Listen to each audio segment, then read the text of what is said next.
ခုကတော့ကန်တင်းတောင်ပေါ်သွားတဲ့လမ်းတစ်ဝက်မှာရှိတယ်ပေါ့နော်ဒီတရုတ်ပုံကြောင်ရောက်ရှိလာတာပဲဖြစ်ပါတယ်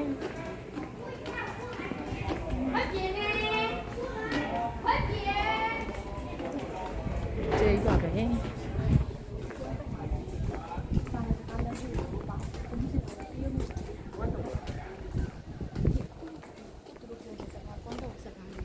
你那边门人不懂嘞？မတူမန်啊，过来。 မှာပေါ့နော်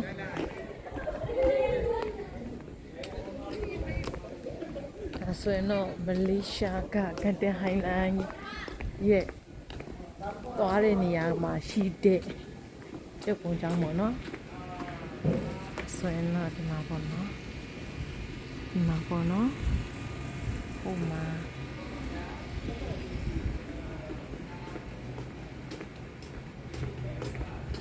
အဲဆိုရင်တော့ဗုဒ္ဓဘာသာ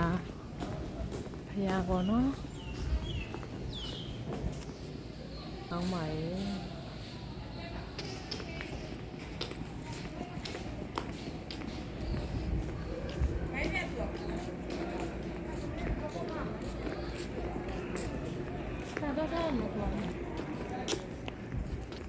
မိုင်းရဒီမှာလေမိုင်းဘာလို့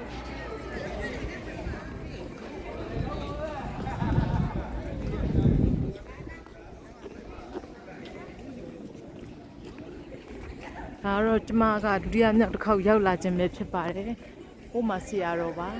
။ဆရာတော်ဆိုတော့မဆရာတော်ပေါ့နော်။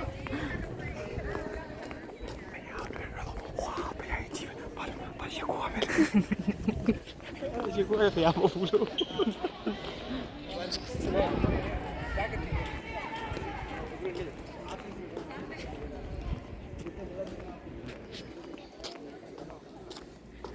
ဒါကတော့ကန်တင်းကိုရောက်ရှိလာတာပဲဖြစ်ပါတယ်ဒီနေရာကလည်းအရန်ကိုဘယ်လိုပြောမလဲမလဲမဖြစ်လျားမယ့်နေရာပေါ့တဲပေါ့နော်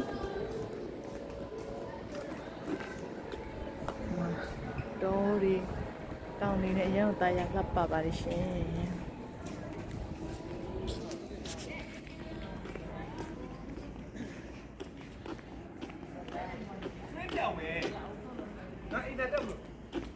哦，还特别长吗？